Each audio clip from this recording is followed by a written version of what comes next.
Bab 934. Mata Lin Yu tiba-tiba terbuka ketika dia mendengar ini. Dia tiba-tiba duduk, menyeka wajahnya, dan seluruh tubuhnya cukup terjaga. Dia segera menoleh dan melihat keluar jendela, melihat bahwa hari sudah gelap. Dia memikirkan Jiang Yan dan Xin Jie. Saya keluar di pagi hari, dan jaraknya lebih dari 10 jam. Terutama ketika saya mendengar ibu saya mengatakan bahwa telepon Jiang Yan tidak dapat dihubungi, saya merasa sedikit khawatir. Mengapa tidak bisa lewat, bukan? Lin Yu sudah mengambil ponselnya sambil bertanya. Dia pikir Jiang Yan sama dengan Ye Qingmei terakhir kali. Tidak, itu berhasil, tapi tidak ada yang menjawab. Qin Xiulan menggenggam kedua tangannya erat-erat dan berkata dengan penuh semangat. Lin Yu telah memutar telepon Jiang Yan ketika dia sedang berbicara seperti yang dia katakan. Meskipun telepon Jiang Yan dapat dihubungkan, tidak ada yang menjawab telepon untuk waktu yang lama. Lin Yu tidak bisa membantu tetapi mengerutkan kening dan menelepon lagi, tetapi masih tidak ada yang menjawab. Dia tidak bisa menahan perasaan sedikit bingung. Anda tahu, dalam keadaan normal, tidak mungkin bagi Jiang Yan untuk menelepon tanpa menjawab. Kulitnya berubah, jantungnya berdebar-debar, dan dia berpikir bahwa itu semua salahnya. Bagaimana mungkin Jiang Yan bisa keluar berdua dengan Xin Ji saat ini? Meskipun ada area patroli militer yang luas di ibu kota, tidak ada jaminan keamanan mutlak. Bagaimana? Apa kamu tidak menjawab? Ekspresi Qin Xiulan berubah, dan dia bertanya dengan cemas. Tidak apa-apa, Bu. Aku akan pergi mencari mereka, tidak apa-apa. Lin Yu menghibur ibunya, sebelum dia sempat memikirkannya, dia buru-buru bangkit, mengambil mantelnya dan memberi isyarat untuk pergi keluar, tetapi pada saat ini, tiba-tiba ada suara dari lubang kunci pintu. Setelah pintu dibuka, dua sosok masuk. Ini adalah Jiang Yan dan Xin Ji. Oh, Yan, kamu kembali dan membuatku takut sampai mati. Qin Xiulan sangat senang melihat Jiang Yan dan Xin Jie, dan buru-buru menyapa Jiang Yan untuk mengambil tas besar dan kecil yang dibawa Jiang Yan. Lin Yu tiba-tiba menghela nafas lega ketika dia melihat Jiang Yan, dan berkata dengan sedikit keluhan, Saudari Yan, ada apa denganmu, mengapa aku tidak memanggilmu? Saya kehilangan telepon saya. Jiang Yan menurunkan rambutnya yang berantakan, merasa sedikit malu. Ada apa? Apakah ada yang salah, Suster Yan? Lin Yu sepertinya melihat sesuatu, dan buru-buru bertanya, bagaimana saya bisa kehilangan ponsel yang bagus? Oh, di malam hari ini, Xin Ji dan aku tersesat, tapi aku sangat ingin mati. Jiang Yan berkata dengan penuh semangat saat mengganti sepatu, saya telah mencari beberapa lantai dan belum menemukannya. Saya tidak tahu kapan ponsel saya hilang. Di samping, Xin Jie menundukkan kepalanya, mengatupkan kedua tangan kecilnya, wajahnya penuh menyalahkan diri sendiri, bibirnya ditekan dengan keras, dan ekspresinya malu-malu. Ah, kenapa kamu tersesat? Lin Yu sedikit terkejut ketika mendengar itu, lalu dia menarik Xin Ji padanya, tersenyum dan menghibur, Xin Ji, tidak ada yang terjadi, kan? Xin Jie mengerutkan bibirnya dan menggelengkan kepalanya, menggigit bibirnya dengan lembut. Tidak apa-apa, Xin Ji, kembalilah. Lin Yu tersenyum padanya, lalu sedikit mengernyit, seolah-olah dia telah memperhatikan sesuatu yang tiba-tiba, mengendus dan mencium, dan bertanya-tanya, bau apa ini? Aroma parfum. Jiang Yan berkata tanpa daya, gadis kecil ini, aku mencarinya di sini dan hampir mati karena putus asa.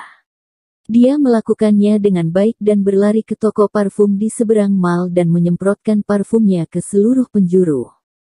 Karena dia salah mengira bahwa Xin Jie ada di mal, dia terus mencari di mal, tetapi dia tidak dapat menemukannya setelah lama mencari, dan anak Xin Jie tidak dapat berbicara, jadi dia tidak akan menjawab ketika toko parfum bertanya kepadanya, sebaliknya. Itu tidak akan membuang waktu lama. Bau dari begitu banyak parfum benar-benar tidak sedap.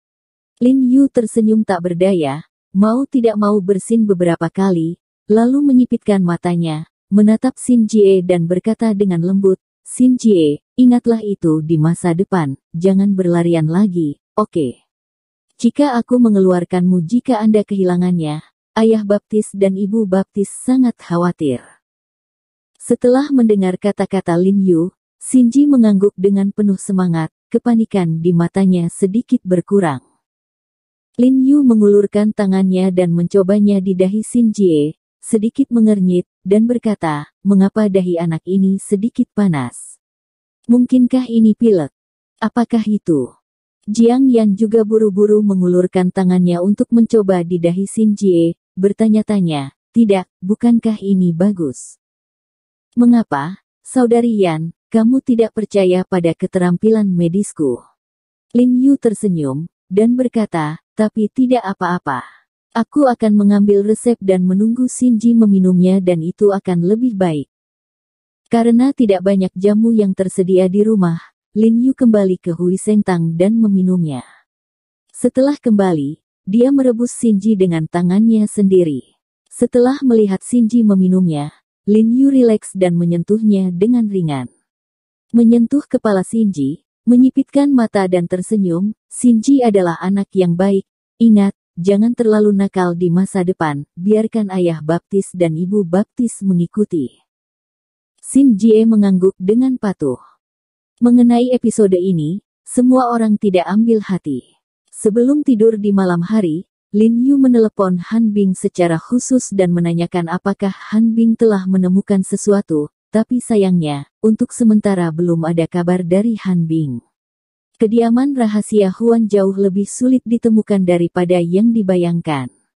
Setelah menyelesaikan panggilan telepon dengan Han Bing, Lin Yuning mengerutkan kening dan berpikir sejenak, lalu menelepon Cheng Sen dari kantor kota dan meminta Cheng Sen membantu menemukan keberadaan Rong Huan.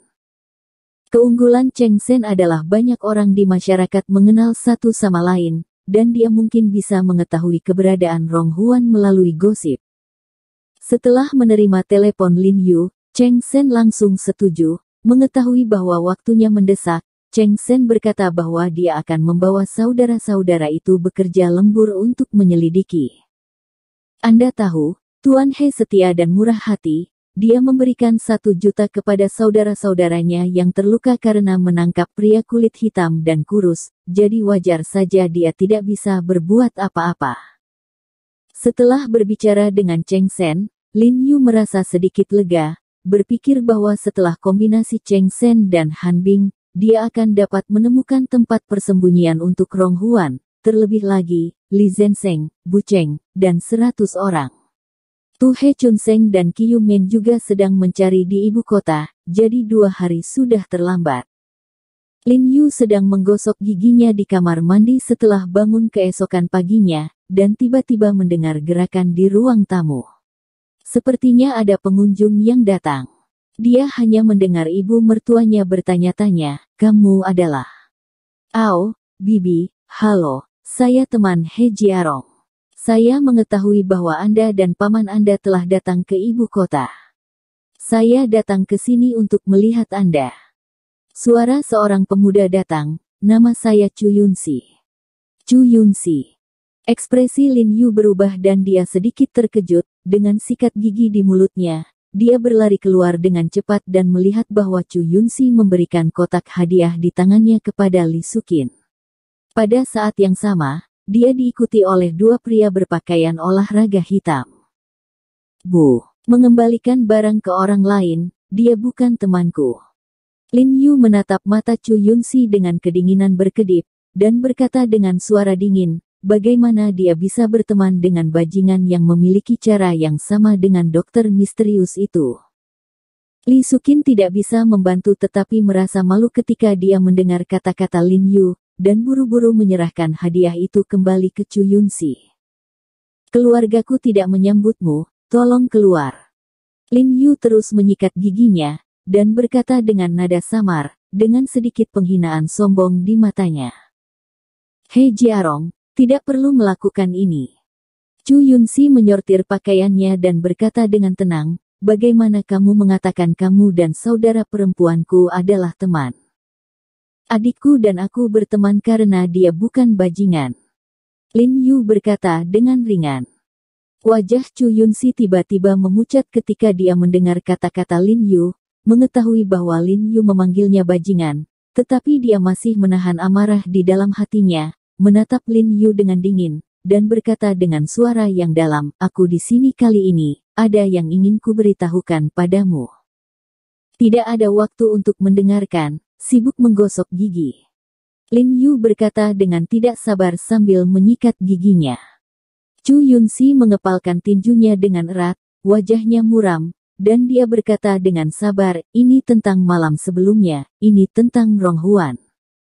Lin Yu tertegun ketika dia mendengar kata-kata itu, menyipitkan matanya, dan cahaya dingin melintas di matanya, dan kemudian berkata dengan dingin, "Oke, kalau begitu aku akan mendengarkannya saja." Chu Yunxi mengangkat kepalanya, meremas setelannya, dan mengangkat kakinya untuk berjalan ke ruang tamu. Dan masih banyak lagi.